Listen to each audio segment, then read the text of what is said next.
Hello everyone. आज का topic है अलाउद्दीन के प्रशासनिक सुधारों की विवेचना करें। अलाउद्दीन के शासन की दूसरी महत्वपूर्ण उपलब्धि है प्रशासनिक व्यवस्था को अस्थायी, कुशल और सुदृढ़ बनाना। प्रशासक के रूप में सल्तनत काल के सुल्तानों में अलाउद्दीन का बहुत ऊंचा स्थान है। उसने समय अनुकूल और व्यवहारिक शासन व्यवस्था की स्थापना की। केंद्रीय प्रशासनिक व्यवस्था। सुल्तान की स्थिति एवं उसके मंत्री। अलाउद्दीन सैद्धांतिक और व्यवहारिक रूप से शासन का सर्वोच्च पदाधिकारी था। राज्य की सारी शक्तियां उसी के हाथों में केंद्रित थी। वह एक निरंकुश शासक था। उसने ना तो अमीरों का प्रभाव स्वीकार किया और न ही उलेमा के आदेशों का। वह कार्यकारिणी, न्याय, राजस्व एवं सेना का सर्वोच्च अधिकारी था। राज्य में सारी नियुक्तियां उसी की इच्छा अनुसार होती थी। उसके मंत्री भी उसके सलाहकार न होकर उसके सेवक के समान थे, जिन्हें सुल्तान की आज्ञा का पालन करना पड़ता था। उनकी सलाह को मानना या न मानना सुल्तान की इच्छा पर निर्भर करता था। प्रांतीय सूबेदारों, मुख्तारों पर भी उसका कठोर नियंत्रण था।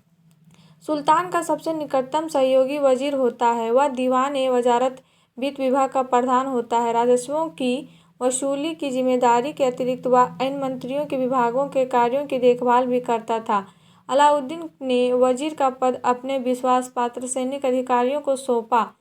इस पद पर क्रमशः ख्वाजा खातिर, नुसरत खां एवं मलिक काफूर नियुक्त किए गए। अपने कार्यों के लिए वजीर सुल्तान के प्रति उत्तरदायी होता था। राज्य के अन्य महत्वपूर्ण मंत्री थे युद्ध मंत्री, संपर्क साधने वाले मंत्री और विदेश मंत्री। इनके जिम्मे विभिन्न विभाग सौंपे गए थे। दीवाने-ए-आजिर के जिम्मे सैनिक कार्य, सेना की नियुक्ति, उनके वेतन का प्रबंध, सेना के साजो सामान जुटाने, सेना का निरीक्षण आदि कार्य सौंपे गए थे। युद्ध मंत्री आजिर-ए-मलिक कहलाता था। उसकी सहायता नायब आजिर करते थे। दीवान-ए-ईसा विभाग का प्रबंध दबीर-ए-खास होता था। इस विभाग का कार्य शाही और पत्रों का प्रारूप तैयार करवाना, प्रांतपतियों और स्थानीय अधिकारियों से पत्र व्यवहार करना और सरकारी आदेशों को सुरक्षित रखना था। इस विभाग का प्रधान अनेक वजीरों की सहायता से कार्य करता था। दीवाने-ए-रसालत विदेश विभाग था। यह विदेशी देशों से संपर्क साधा करता था। यह विभाग संभवतः सुल्तान के ही अधिक क्यूबनी। इस पद पर कार्य करने वाले व्यक्ति का नाम ही उल्लेख नहीं करता। अलाउद्दीन के एक नए विभाग की भी स्थापना की जो दीवाने-ए-रियासत के नाम से जानी जाती है। यह बाजार एवं व्यापारियों पर नियंत्रण रखता था। इन मंत्रियों के अतिरिक्त केंद्रीय सरकार के अनेक कर्मचारी थे जो विभिन्न विभागों से संबद्ध कार्यों की देखभाल करते थे। न्याय व्यवस्था। अलाउद्दीन ने निष्पक्ष न्याय की व्यवस्था की। वह स्वयं ही सर्वोच्च न्यायाधीश था। वह दरबार में बैठकर न्याय किया करता था। न्याय के मामले में वह बलवान के समान ही कठोर नीति का समर्थक था। सुल्तान के पश्चात न्यायिक व्यवस्था का प्रधान सद्र-ए-जहां काजी-उल-जा था। उसके नीचे काजी या अदल और मुफ्ती होते थे। अमीर-ए-दाद प्रभावशाली परंतु दोषी व्यक्तियों को दरबार के हाजिर करवाते थे। प्रांतों में भी केंद्र के अनुरूप भी न्याय की व्यवस्था स्थापित की गई। स्थानीय मामूली झगड़ों को मुखिया और पंचायतें सुलझाती थी। सहज मामले की सुनवाई एवं उनका निपटारा राजकुमार और सैनिक अधिकारी भी शीघ्र कर देते थे। न्याय में विलंब नहीं होने दिया जाता था। न्यायाधीशों के आचरण पर भी निगरानी रखी जाती थी। दंड विधान अत्यंत कठोर था। मृत्युदंड, अंग-भंग दंड, कारावास, कोड़े मारने की सजा तथा संपत्ति के जब्ती की व्यवस्था की गई। कठोर दंड द्वारा राज्य में शांति व्यवस्था कायम की गई। पुलिस एवं गुप्तचर व्यवस्था। राज्य में शांति व्यवस्था बनाए रखने और विदेशी प्रवृत्तियों पर निगरानी रखने के लिए अलाउद्दीन ने पुलिस एवं गुप्तचर विभाग की तरफ भी यथेष्ट ध्यान दिया। पुलिस विभाग का प्रधान कोतवाल होता था। दिल्ली एवं अन्य जगहों पर शांति व्यवस्था की स्थापना का उत्तरदायित्व उसी पर था।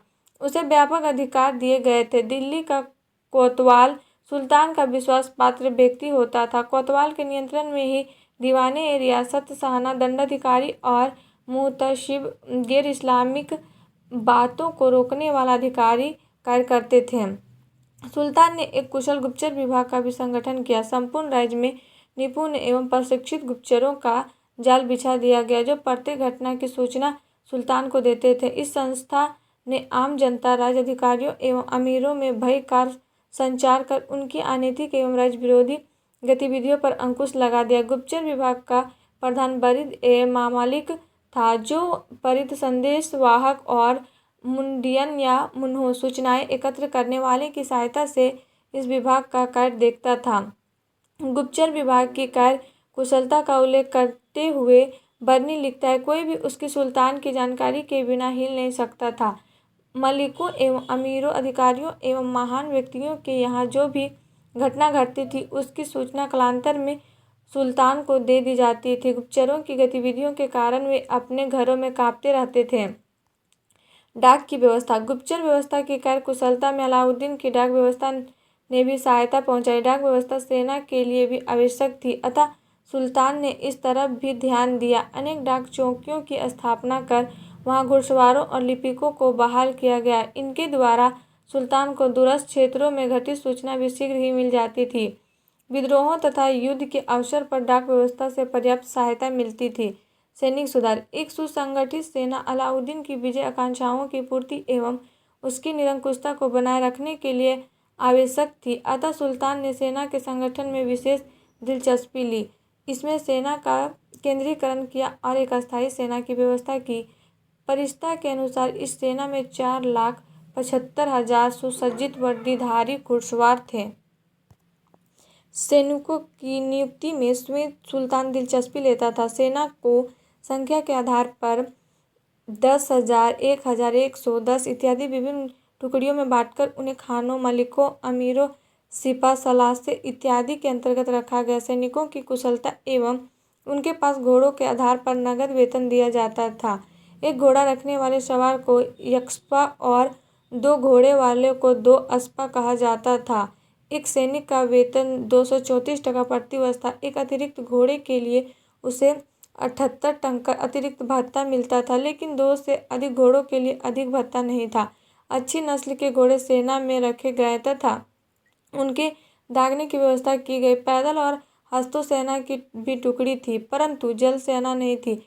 राजकीय कारखानों में युद्ध के अवशस्त्र बनाए गए तथा उनसे सैनिकों को सुसज्जित किया गया। सेना पर कठोर नियंत्रण रखा जाता था एवं समय समय पर इसका निरीक्षण किया जाता था। सैनिक महत्व के प्राचीन दुर्गों के मरम्मत की गई एवं नए दुर्ग बनाए गए। इसी सेना के बल पर अलाउद्दीन ने सल्तनत की सीमा का विस्तार किया। और आप लोग को वीडियो अच्छी लगी तो please like and subscribe my YouTube channel and share जरूर करें।